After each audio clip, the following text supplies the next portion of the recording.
this takes us to meaning making, which is the area that you really can take credit for. So can you talk to us about meaning making as it relates to grief, and give us a sense of the forms that meaning making can take? Well, first I have to say that I can't take credit for having invented human meaning. After all, this is a good deal older, larger, and deeper than I am, than any one life. The French phenomenologist Maurice Merleau-Ponty once said, "Nous sommes condamnés au sens." We are condemned to meaning. And I think that that's a good way to put it. As human beings, we're kind of wired to attempt to make sense of our experience. When something happens to us in our lives, we try to find a way to wrap our heads and hearts around it, to integrate the experience, to comprehend it, to find some meaning in it. And this is never more true than when we confront the horrific reality of loss, whether of a death-related kind or a non-death kind. Maybe what we lose is our health. Maybe what we lose is our relationship.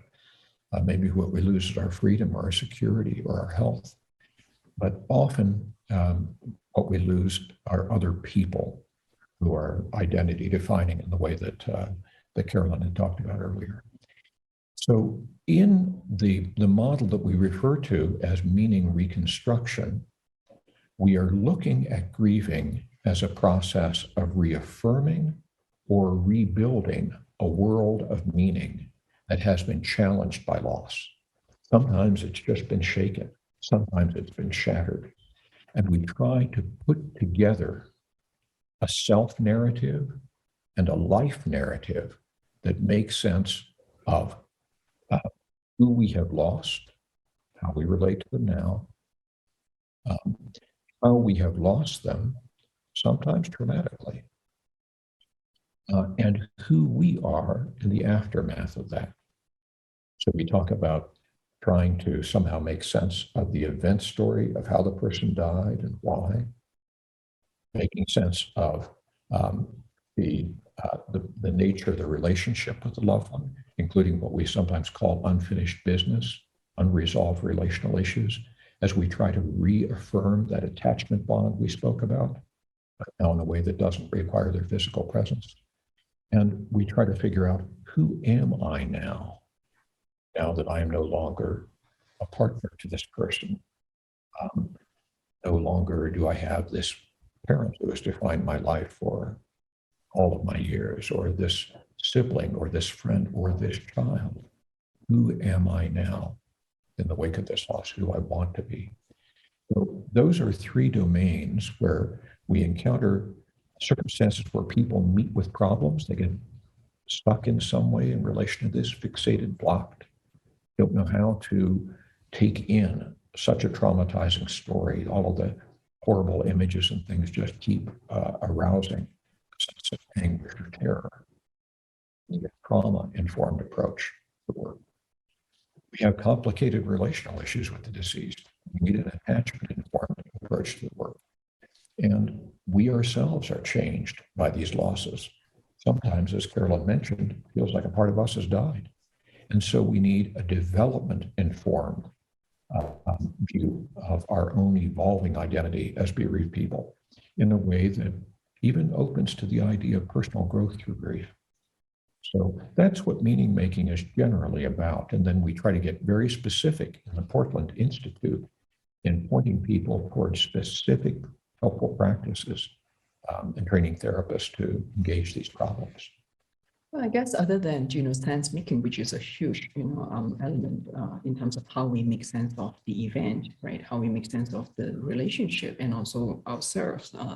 It's also important to look into benefit finding, which has been found to be, another important element, that would define or that will kind of influence, whether we are likely to be able to adapt well, in the aftermath, or we are going to run into risk of developing all kinds of of complications if all we see is only pain, sorrow, right, and losses, but we can't find anything that could comfort us, that could, form a learning point, for us, or something that we discover about ourselves that we come to appreciate or we can be thankful for.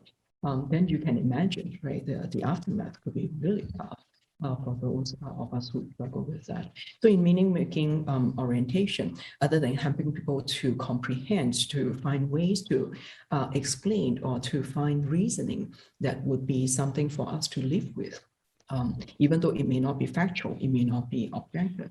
But it's also important for us to help people to find consolation, in the midst of pain, to find possible gains or learning points in the midst of losses, in order to, face our life ahead with a strengthened self, or maybe we find new perspective that could enlarge our worldview. Yeah, so that's something important as well. Yeah, I think that makes a lot of sense. Sometimes I think people misunderstand meaning making as seeing it as just putting a positive spin on things, or trying to take a devastating event and actually make it positive.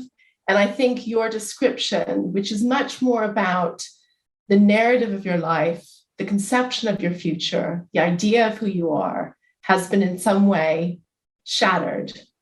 And you need to find a new way of living your life that makes sense to you. You need to find a narrative of who you are and where you're going that you can live with. Mm-hmm. So it's not some kind of glib, happy solution. It's much more of this, quite intense restructuring and reimagining of your future and who you are. And it's hard. It is. So, yeah. And benefit finding, again, learning to have gratitude. I mean, I think we do know that can have a real benefit when we're struggling with really challenging life events. And it can be little things. Yep.